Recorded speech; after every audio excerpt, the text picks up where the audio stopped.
Okay, for the next part of this section is about piecewise defined functions. And as I said, a function is really a rule. It's not, sometimes it can't be described by a single formula. And as an example, just think about when you're making out your taxes, you're paying your taxes, okay? Obviously the taxes are very complicated.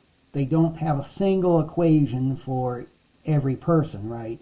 It's not like they take 10% of everyone's income. Okay, it depends on like what, how large your income is, and if your income is in this range, then you use this formula, and if it's in another range, it uses another formula, and so on. So those are what we're talking about when we say piecewise defined functions. These are functions, but they involve different rules for different inputs. And we've already seen the graph of one piecewise defined function, the absolute value function. And basically the absolute value of a number x essentially is what is its distance from 0. But it can be defined this way. If x is greater than or equal to 0, then the absolute value of x is just x. And if x is negative, then the absolute value of x is minus x. So that either way, the absolute value of x is always going to be greater than or equal to 0. Okay, so this is what we mean by different rules for different inputs. So if you're given a number like -5, you would first go over here and see which rule would apply. And it would be this one, so you'd say, okay, minus 5, so yeah, the output would just be +5. Another example is this function, f of x is defined to be 1 if x is less than or equal to -1, and is defined to be x if x is strictly greater than -1. Okay, so once again, we would given the inputs, we look and see over here which case applies, and then we go and find the output. So in this case, if when x is -3, -3 is obviously less than or equal to -1, so the output would be 1. So this would be 1. Same thing with -2. -2, the same rule applies. -1, the same rule applies. Okay? And then for 0, 0 is greater than -1, so f of x is going to be x, which is 0 in this case. And when x is 1, we use this rule. When x is 1, f of x is going to be x, which in this case is 1. When x is 2, we use this rule, so x would be 2, and f of x would be 2. F of 3, this would be 3. F of 4, this would be 4. Okay, so we said we changed rules. Okay, just to try this out, try example 3 out on your own. You can just pause the video, give yourself a little practice.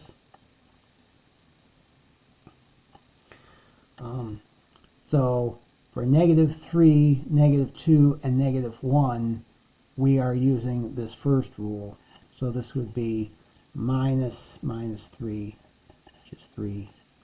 This would be minus 2, which is 2. Minus 1, which is 1.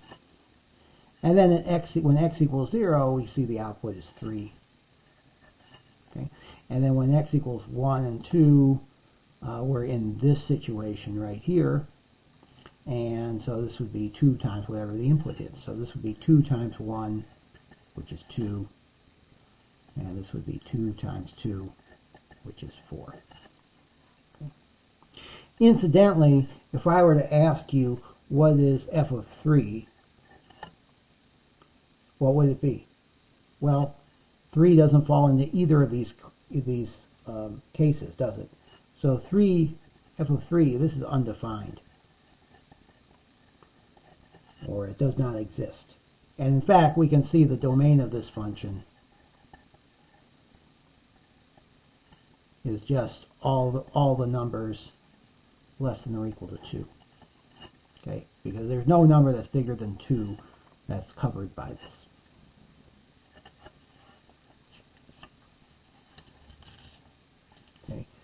Now I would say that if you wanted to graph this function,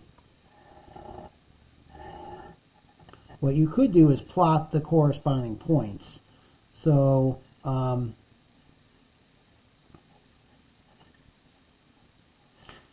yeah, f of 3 equals positive 3.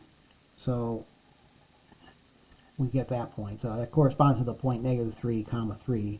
Then we get the point negative 2, comma 2. And negative 1, comma 1. Okay. And we go all the way to until we get to 0. Now at 0 we get the point 0, 3. Then we get 1, 2, and 2, 4. Okay. Now these points, so we get a whole bunch of points, but I think you should see the bigger picture here. This graph really looks like the graph of y equals minus x all the way up to 0. So we have this line y equal x. Well, we don't include this origin, because if we were to fill in this point, we'd have 2 points with the same x coordinate, and that would fail the vertical line test. So we put an open circle here, just to emphasize that there's no point here. And then we can see when x is bigger than 0, the graph of f basically looks like the graph of y equals 2x. So, and these 2 points lie on that, so it looks like that. So that's what the graph of f of x looks like.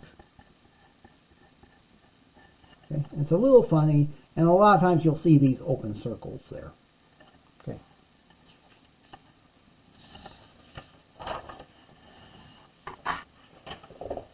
All right, let's look at another, let's see if we can look at an example where we don't have to compute these points individually. Let's see if we can do that. First of all, the domain is going to be, what would be the, I'll let you pause the video and think about what's the domain, what's the intercepts, and so on.